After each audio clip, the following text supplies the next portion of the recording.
마가복음 13장 1절부터 13절 말씀입니다.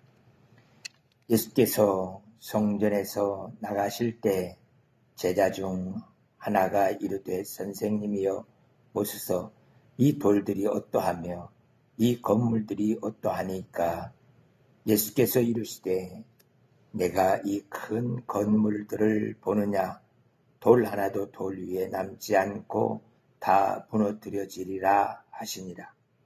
예수께서 감람산에서 성전을 마주 대하여 앉으셨을 때에 베드로와 야고보와 요한과 안드레가 조용히 묻되 우리에게 이르소서 어느 때에 이런 일이 있겠사오며 이 모든 일이 이루어지려 할 때에 무슨 징조가 있사오리까. 예수께서 이르시되 너희가 사람의 미혹을 받지 않도록 주의하라. 많은 사람이 내 이름으로 와서 이르되 내가 그라하여 많은 사람을 미혹하리라. 난리와 난리의 소문을 들을 때 두려워하지 말라. 이런 일이 있어야 하되 아직 끝은 아니니라. 민족이 민족을 나라가 나라를 대적하여 일어나겠고 곳곳에 지진이 있으며 기근이 있으리니 이는 재난의 시작이니라. 너희는 스스로 조심하라. 사람들이 너희를 공회에 넘겨주겠고 너희를 회당에서 매질하겠으며 나로 말미암아 너희가 권력자들과 임금들 앞에 서리니 이는 그들에게 증거가 되려 함이라. 또 복음이 먼저 만국에 전파되어야 할 것이니라. 사람들이 너희를 끌어다가 넘겨줄 때 무슨 말을 할까 미리 염려하지 말고 무엇이든지 그에게 너희에게 주시는 그 말을 하라. 말하는 이는 너희가 아니요 성령이시니라. 형제가 형제를 아버지가 자식을 죽는 데에 내주며 자식들이 부모를 대적하여 죽게 하리라. 또 너희가 내 이름으로 말미암아 모든 사람의 미움을 받을 것이나 끝까지 견디는 자는 구원을 받으리라. 아멘.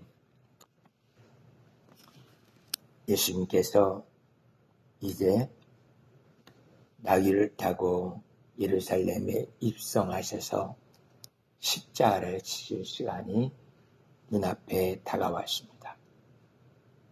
마지막 유언을 하고 있는 말씀이 바로 이 13장에 있는 내용에 말씀드린 것을 보게 돼요. 십자가를 지시기 전에 예수님께서 이제 유월절 어린 양이 되기 위하여서 성전에 들어가셨다가 나오시는데 제자 중 하나가 선생님이여 보소서 이 돌들이 어떠하며 이 건물들이 어떠하니까. 예수님께서는 그 웅장한 건물을 보시면서 내가 이 큰 건물을 보느냐?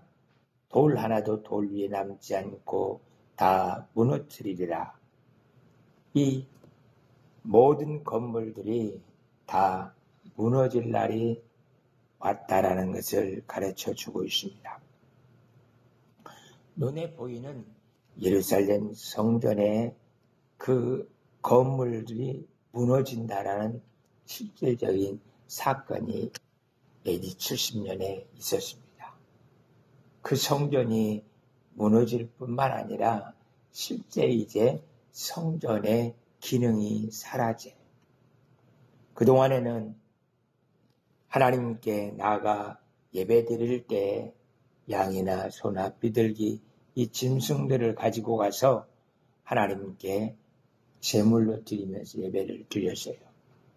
그러나 이제는 그런 제사는 끝나고 예수님께서 나를 위해서 십자가에 달려 죽으셨습니다.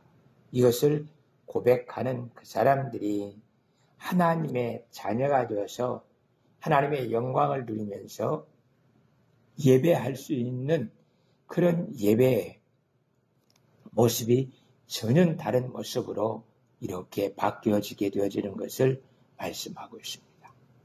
그래서 그동안 구약의 율법을 준수하면서 지키던 그림자와 같은 예배, 제사는 이제 사라지고 예배의 본체이신 예수님, 그 예수님을 통하여서만 하나님께 예배할 수 있는 그런 특별한 특권과 축복이 우리에게 주어지는 것을 가르쳐 말씀해 주고 있는 것을 보게 됩니다. 율법의 완성자이시고 교회의 중심이신 그 예수님께서 이제 바로 나를 통하여서만이 하나님 아버지께 나아갈 수 있어. 나를 통하지 않고서는 하나님께 예배할 수도 없게 되었다. 그것을 이 성전 무너짐을 예언하면서 우리에게 가르쳐주고 있는 내용인 것을 보게 됩니다. 짐승의 피를 가지고서 하나님께 예배할 때에도 하나님께서 그걸 받아주셨는데 이제 모든 죄를 덮는 것이 아니라 완전히 소멸시켜서 하나님께 담대히 나가 예배하면서 하나님을 찬송하고 기도할 수 있는 특권을 얻게 되어지는 사건이 벌어진다는 것입니다. 그래서 이제 옛날에 제사드리던 그 모습, 너희가 성전에 올라가서 짐승을 가지고서 하나님께 예배하던 그 모습은 이제 사라지고 나를 통하여서 하나님께 나아갈 수 있게 되어진 것, 그것이 복음이라는 것을 우리를 가르쳐 주고 있는 것을 보게 됩니다. 이제는 하나님의 아들이신 예수 그리스도를 통하여서 하나님께 나아가 성령의 인도 따라 신령과 진정으로 예배할 수 있는 그날이 우리에게 주어진 것입니다. 이것보다 더 기쁜 소식은 세상에 없습니다. 하나님을 예배하고 하나님을 영화롭게 할 수 있고 하나님께서는 우리에게 그 영광을 입혀서 우리가 하나님의 영광을 드러내면서 살아갈 수 있는 은혜의 축복이 우리에게 주어져 있다라는 것입니다.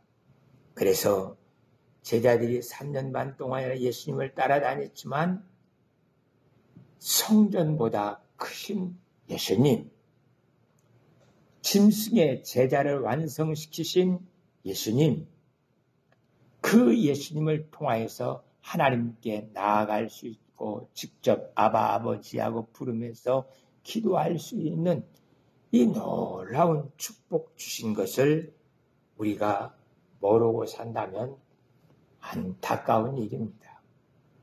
구약시대의 사람들은 하나님께 나아가 예배할 때 잘못하면 하나님 면전에서 그 죄가 없어지지 않았기 때문에 죽기도 했었어요. 그 무서운 사건이 그 예배 속에 있었습니다. 그러나 우리는 이제는 완전하게 그 모든 죄악에서부터 건진받았기 때문에 담대히 하나님 앞에 나아가서 예배할 수 있는 특권이 주어졌어요.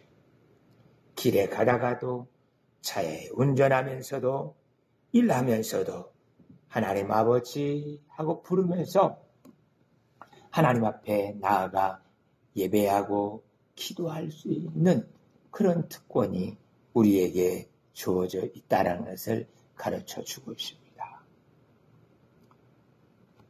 예수님과 함께 감람산에 올라가서 성전을 바라보고 있을 때 베드로와 야고보와 요한과 안드레가 조용히 예수님께 묻습니다. 언제 저 성전이 무너지고 그 무너지기 전에 어떠한 징조가 있겠습니까? 하고 물었습니다. 예수님께서는 마치 동문서답하는 것과 같이 말씀하시지만 우리에게 간곡한 말로 유언으로 부탁하고 있습니다. 너희가 미혹에 빠지지 않도록 주의하라. 여기저기에서 사람들이 내가 너희를 구원할 그리스도야 하고 말하게 되어질 때 이단들이 나타나서 이렇게 우리를 미혹할 때 미혹에 빠지지 않게 하라고. 그게 이단인지 아닌지는 우리는 너무나도 분명하게 알고 있습니다. 당신이 그리스도라고요? 그러면 다윗의 후손입니까? 동정녀에서 탄생하셨습니까? 베들레헴에서 탄생하셨어요? 애굽에서 건진 내 아들입니까? 나사렛에 하십니까? 그렇지 않은데도 당신이 그리스도라고 말하는 것은 거짓 그리스도, 가짜입니다. 하고 한 번에 구별할 수 있는 은혜가 이 언약 성경을 통해서 우리에게 주어져 있어요. 그래서 우리들은 분명한 복음에 대한 좌표를 가지고 있기 때문에 이단에 미혹되지 않고 그 어떤 일 앞에서도 두려워하지 않고 믿음을 지킬 수 있는 특권이 이 밝은빛 영광교회에 주어져 있습니다. 난리와 난리 소문이 나면서 사람들이 두려워해요. 코로나19로 그리고 그 팬데믹을 지나는 것 같았었는데 온 지구는 지금 기후변화로 인해서 큰 어려움을 겪고 있습니다. 세상에 40도, 45도가 이렇게 이 난리가 난다면 어떻게 그 속에서 살겠어요? 그리고 이번에도 충청도, 전라도당, 경상도에 폭우가 쏟아져서 사람이 감당할 수 없어요. 이런 난리가 날 때 우리들은 두려워하지 말라. 두려워하지 말라. 너희는 그 어떤 일 앞에서도 두려워하지 말고 하나님이 나를 지키신다는 분명한 확신을 가지고서 그 난리 앞에서도 대처할 수 있는 능력을 키우라고 가르쳐 주고 있어요. 민족이 민족, 나라가 나라를 대적하면서 전쟁이 일어나고 지진이 있고 기근이 있을 것인데 이런 것들은 재난의 시작일 뿐이라고 말하고 있어요. 전쟁, 저 미국과 북한이 싸우는 게 아니에요. 같은 민족끼리 우크라이나와 러시아가 싸우는 것도 우크라이나, 미국, 러시아가 싸우는 것이 아니라 우크라이나 안에 러시아 쪽에 속해 있는 사람, 그렇지 않은 사람들끼리 내전이에요. 그러므로 너희가 한 나라 안에서 서로가 대적하게 되어지고 여당과 야당이 죽을 듯이 싸우고 있는 이런 모습을 보게 될 것이다. 이런 것들은 재난의 시작이라고 말하고 있습니다. 우리가 이렇게 큰 어려움을 당할 때 많은 사람들이 해서 수해 복구를 하면서 돕고 있어요. 그러나 이것이 두려운 것이 한 번, 두 번 겪으면서 연례적 행사가 되어져 버리면은 사람들이 그렇게 어려움을 당하고 있는 것들에 대해서 손을 펼치지 못하고 그 어려움 당한 사람들이 그 어려움 속에서 스스로 고난 속에서 죽어가게 되어지는 그 모습이 우리 앞에 다가오지 않을까 두렵습니다. 하나님께서 우리에게 은혜를 베풀어 주셔서 이런 모든 재난과 전쟁과 기근 이런 것들을 대비할 수 있는 은혜가 있게 하여 주옵소서. 이 제자들도 관심사가 바로 예수님께 묻는 이야기가 언제 그런 날이 있겠습니까? 그런 날이 오기 전에 어떤 징조가 있을 것 아닙니까? 하면서 이렇게 묻고 있는 것을 보게 돼요. 그래요. 이것이 재난이고 이것이 어떠한 전쟁의 시작이라면은 그런 것에 관심이 있을 수가 있습니다. 그러나 우리는 재난, 그런 전쟁에 관한 이야기가 아니라 우리의 구원에 관한 이야기예요. 그래서 내가 구원받을 날이 언제인가요? 하고 묻고 있는 모습이나 마찬가지예요. 그러면 그날 가까이 돼서 신앙생활 잘하겠다고요? 그럴 수가 없습니다. 우리는 오늘이든지 내일이든지 10년 후든지 20년 후든지 상관하지 않고 신앙을 지켜가면서 믿음으로 하나님의 자녀로서 영광을 돌리면서 살아갈 수 있는 그 기쁨이 우리 삶 속에 매일매일 이어져 가야 돼요. 그날 가까이 가서 신앙생활한다는 것은 이것은 넌센스 있을 수 없는 일인 것을 보게 돼요. 하나님, 나로 하여금 하나님의 자녀답게 예수님 신부답게 하나님의 말씀을 붙들고 믿음을 지키는 신앙생활이 되어져서 내가 그 어떤 어려움 앞에서도 견뎌낼 수 있는 은혜가 있게 하여 주시옵소서.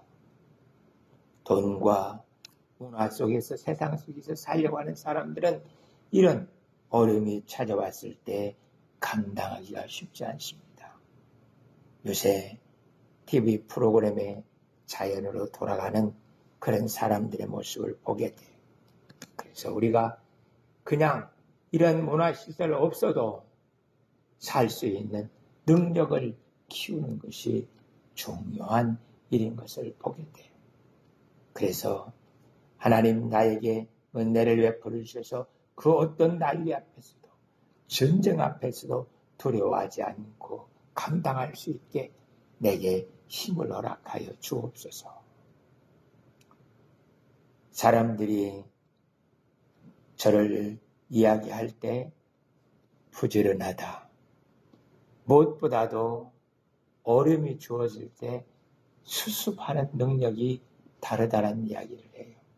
그래서 그 엉망이 되어 있는 상황 속에서도 청소를 아주 잘하고 말끔하게 깨끗하게 정리하는 능력이 제게 있다는 것을 저도 알아요.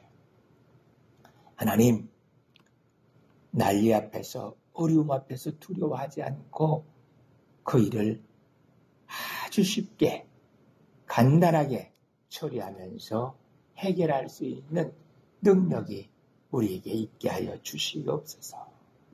기도하면서 항상 어려움 앞에서 두려워하는 것이 아니라 쉽게 그것을 감당하기 위해서 준비하는 그런 삶이 우리의 신앙생활이 되어질 때 우리들은 재난과 전쟁 그런 것 앞에서도 두려워하지 않고 하나님 앞에서 찬송하면서 하나님 이제 제가 감당하겠습니다. 감당하겠습니다. 아는 분이 일을 하면서 축구가 제일 재밌을 때가 비 오는 날 비 맞고 축구하는 것이 재밌대요. 그래요. 좋은 환경 속에서가 아니라 어려움을 극복해내면서 희열을 느낄 수 있는 그러한 능력이 우리에게 있어야만이 재난을 극복하면서 살아갈 수 있게 되어져요. 전에도 한번 말씀드린 적이 있습니다. 전에 미국에서 신앙생활하던 한 집사님이 와서 제게 물어요. 목사님은 7년 대환란을 믿습니까? 내 성경에 있으니까 있을 것으로 압니다. 그러면 7년 대환란이 주어졌을 때 목사님은 그 7년 대환란을 어떻게 극복할 것입니까? 이런 질문을 처음 받아보는 것이 당황스럽기도 했지만 하나님께서 그때마다 제게 은혜를 주셔서 그것을 잘 대답할 수 있도록 성경백을 꿰뚫고 또 그것을 지혜롭게 믿음으로 고백할 수 있게 만들어주는 것을 보게 돼요. 마치 주는 그리스도요 살아계신 하나님의 아들이십니다 하고 베드로가 고백하니까 이를 알게 한 것은 네가 공부하거나 경험해서 아는 것이 아니라 하나님 아버지께서 알게 하여 주셨다라는 것처럼 제게 그런 것들을 깨닫고 말할 수 있고 그것을 믿음으로 붙들고 살 수 있게 만들어주는 것을 보게 돼요. 네, 노아의 때와 같이 될 건데 노아의 홍수가 오기 전에 에녹은 300년 동안 하나님과 동행하다가 죽음을 보지 않고 들림받아 가십니다. 그 아들 무두셀라는 홍수 나기 한 달 전에 969세를 사시고 그가 하나님의 부름받아서 천국에 입성할 수 있게 되십니다. 그의 아들 라멕, 노아의 아버지는 노아 홍수가 있기 전 25년 전에 부름받아서 천국에 가셔요. 이렇게 믿음의 가정의 식구들은 다 들림받아 갔고 노아와 그 가족 8식구만 이 홍수를 감당하게 되어지는데 하나님께서 그 모든 일들을 감당할 수 있도록 방주를 짓고 구원받게 되어지는 것을 봐요. 그것처럼 하나님께서도 재림 직전에 이렇게 7년 대환란이 있을 때 믿음의 사람들을 다 들림받게 해서 천국에 입성하게 할 것입니다. 그러나 그때 남아있는 사람들도 있을 텐데 그들에게는 노아의 식구들처럼 사람들의 비난과 여러 어려움 앞에서도 흔들리지 않고 방주를 짓는 것처럼 믿음으로 재난들을 극복하고 전쟁도 극복하고 기근도 극복할 수 있도록 힘을 주셔서 믿음으로 하나님께 찬송하면서 마치 비 오는 날 축구하는 것처럼 어려움을 극복하면서 희열을 느끼는 사람처럼 하나님 내게 이렇게 능력을 주셔서 이 모든 것들을 감당할 수 있게 해주시는 것을 감사합니다. 찬송하면서 오히려 그 7년 대환란을 다 극복해낼 수 있는 능력 사람들을 하나님께서 뽑아서 남게 하여서 하나님의 능력과 그 영광이 무엇인지를 세상에 보여주는 놀라운 일들을 행하실 것입니다. 제가 그 자리에서 하나님의 영광을 노래하면서 노아의 식구들처럼 방주 안에서 하나님의 영광을 드러낼 수 있기를 소원합니다 하고 대답을 했었습니다. 우리는 그때가 언제입니까? 어떤 징조가 있을 것입니까? 이런 것에 관심이 있는 것이 아니라 오히려 하나님 그때 많은 어려움들이 주어질 건데 감당할 수 있는 은혜를 허락하여 주셔서 물이 없는 것도 감당할 수 있게 해주시고 사막처럼 그렇게 더위 앞에서도 감당할 수 있게 해주시고 모든 일을 다 감당해낼 수 있는 그래서 하나님의 성령의 능력이 나와 함께하고 있는 것을 세상에 보여줘서 그들로 하여금 하나님의 살아계심이 무엇인지를 깨닫고 구원의 기쁜 소식이 되어질 수 있도록 도와주시옵소서. 고독사에 대한 많은 뉴스들이 나옵니다. 이 일을 위해서 기도할 때 하나님께서 저에게 그것을 감당할 수 있는 좋은 친구를 주어서 구원받아서 시작을 할 수 있게 해주신 것 감사드려요. 뿐만 아니라 직장 생활에 너무 힘들어서 스트레스 받고 감당할 수 없는 그들에게 상담할 수 있는 은혜를 허락하여 달라고 기도하고 있습니다. 치매가 걸리지 않도록 그들에게 상담하면서 도울 수 있는 은혜가 저희에게 있게 해 주옵소서 기도해요. 그래서 이 사회 사각지대에 있는 그들에게 하나님의 복음의 말씀을 전하면서 감당하게 되어지면 먼저 그 나라와 그 일을 구하는 우리에게 이 모든 것들을 더하여 주신다고 약속하신 그 약속의 축복이 우리 밝은빛 영광교회 그리고 우리에게 각자에게 주어질 것을 확신합니다. 하나님, 그 영광이 우리 모두에게 주어져서 주께서 주신 기쁨을 누릴 수 있게 도와주옵소서 기도하면서 준비하는 신앙생활이 될 수 있기를 축복합니다. 기도하겠습니다. 사랑의 하나님 아버지, 예루살렘 성전이 돌 하나도 돌 하나 위에 남지 아니고 다 무너진 것처럼 이 땅에 이러한 안타까운 모습이 주어질 건데 아버지 하나님 그때 하나님의 능력이 무엇인지를 세상에 보여주면서 찬송으로 화답할 수 있도록 저희에게 은혜를 베풀어 주시옵소서. 두려워하지 아니하고 오히려 하나님의 우리와 함께 역사하고 있는 것을 찬송으로 화답할 수 있도록 은혜를 베풀어 주옵소서. 준비되어 있는 자들이 되어줄 수 있도록 아버지 하나님 지켜주시옵소서. 감사와 찬양 드리옵고 예수 그리스도의 이름으로 기도하옵나이다. 아멘.